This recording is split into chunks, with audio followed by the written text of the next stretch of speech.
Together forever? The defeat of the Red Army near Warsaw in 1920 ruined all the hopes of the Bolsheviks for world revolution. Instead, a situation arose which Marx had not envisaged. Communism was to be built in one of the most industrially backward countries and not in a highly developed industrialized state. The Versailles Treaty and the Riga Peace Treaties repartitioned the Ukrainian lands among different countries, Poland, Romania and Czechoslovakia.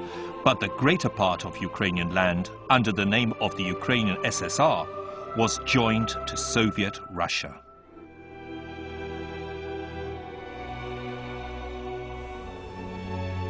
The Russian Civil War, according to historians, proved to be even more devastating for the Ukraine than the First World War. The death toll reached almost 1.5 million, and the country was laid to waste. Scores of thousands of orphan children were wandering about, destitute and homeless. Red Terror was introduced, and the Bolsheviks started to get rid of their political opponents and class enemies.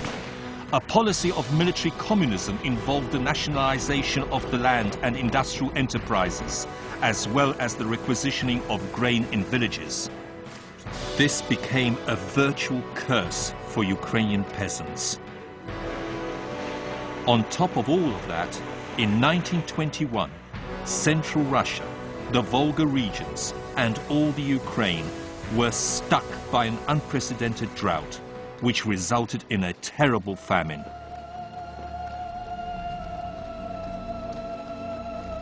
People ate rodents, grass and tree bark, and yet still entire villages perished. The Bolshevik government had to turn to other countries for help. When the famine reached its peak, the Americans supplied provisions for 11 million people.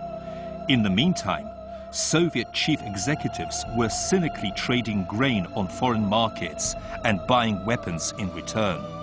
The 1921-22 famine's final toll was about 5 million, over 1.5 million of them in the Ukraine. The policy of military communism brought the entire country to the verge of ruin. Peasants' riots were suppressed by artillery and the Red Army's air force. But when the most loyal of loyal, the Kronstadt Navy, rebelled, Lenin had to introduce, in March 1921, the new economic policy known as NEP. The requisition was supplanted by a natural product tax, which enabled farmers to trade any excess of grain on the free market. As a result, the free market and small private enterprises were partially reinstated.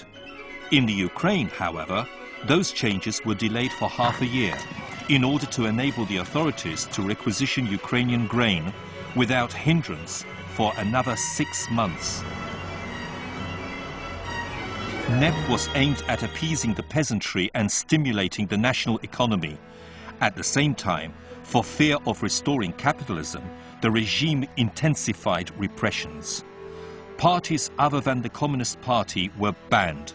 Censorship became increasingly severe, and the power and authority of the security service, the notorious Cheka, increased.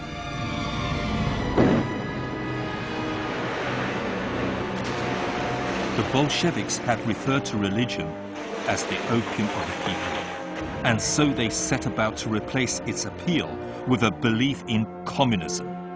In 1922, churches and monasteries were ransacked. Holy relics were desecrated and religious rites were mocked. Believers and clergymen who dared to protest were sentenced at show trials to death, lengthy prison sentences, or internment in concentration camps. The repressive measures also confiscated Catholic and Protestant churches and Jewish synagogues. In 1922, the communist state consisted of 4 republics: the Russian Federation, the Ukraine, Byelorussia, and the Transcaucasian Republic incorporating Azerbaijan, Georgia, and Armenia. Those republics made bilateral agreements with the dominant force, the Russian Communist Party. That summer, it was decided to give the state a more formalized aspect.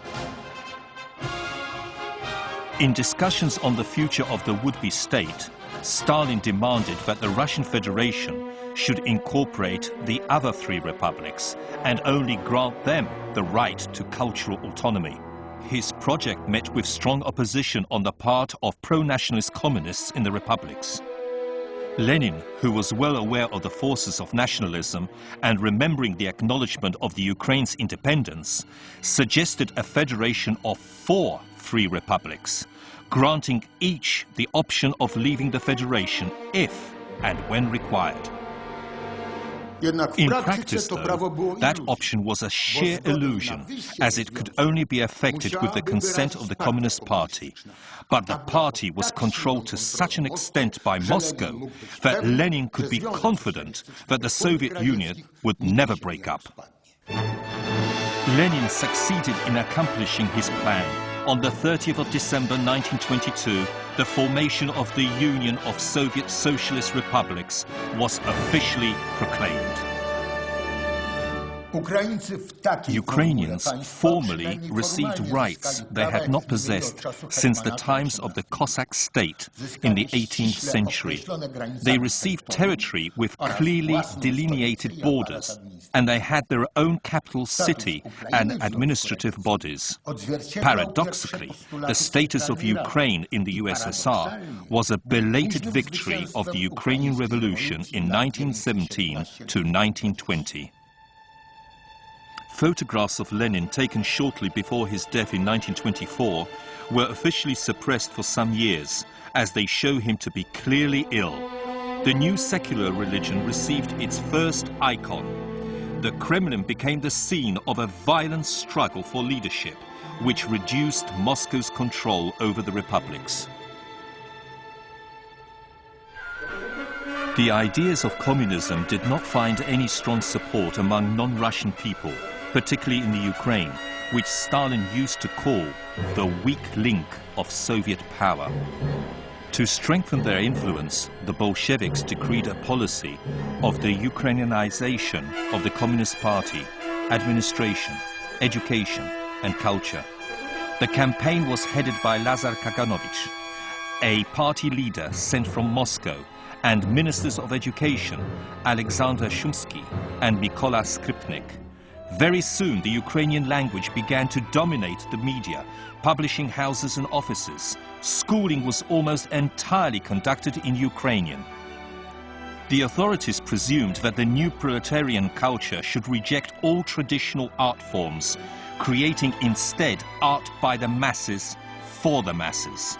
However, against an overbearing background of cheap tastelessness, there appeared pleiades of outstanding masters. The playwright Mykola Kulich and the director Les Kurbas opened the Berezil Theatre, which ranked among